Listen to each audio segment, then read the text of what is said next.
Енді екеуінің бір қызығы осы соңғы кезде бір түс көрдім да. Сол түсімде таудан түсіп келе жатыр екенмін.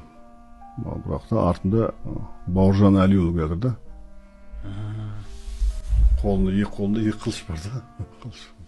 Сол сөйлесіп келе жатырмын, екеуміз сөйлесіп келе жатырмыз. Сол тауға түсе берген уақытта, бұл Бауыржан Әлиұлы ғой деймін да. Сол Бауыржан Әлиұлы деп қарап, сен кетіп қалып едің ғой деймін да. Кетіп қалдым. Соның былай арқасына отырып қалды да. Сонымен қайтып бұрылып қарайын деген şeyді, былай қылыш кейін қарасам жүріп көрінбей өзі жоқ болып кетті да. Екі қылышы жатыр да. Бірақ өзі көрінбей қалды. Бірақ бұл не түс, былай маған не үшін көрінді?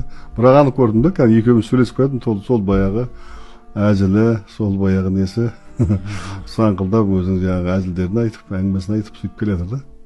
Кәдімгідей өңімде көрген сияқтымын да.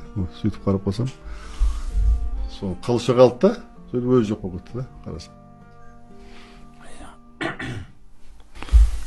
Қылыш дегенде енді бір қуат деп жорсақ болады ғой. Екі қолындағы екі қылыш. Алла тағала хадид деген сурет түсірген ғой енді Құранда. Темірді түсірдік, кім Құранға жәрдем берер екен деп дегендей нәрселер. Иншалла сол кісі қандай нәрселер армандаған болса, біз сол нәрселерді ары қарай орындай алсақ, осы университетте, елімізде шәкірттермен бірге иншалла сауап баршамызға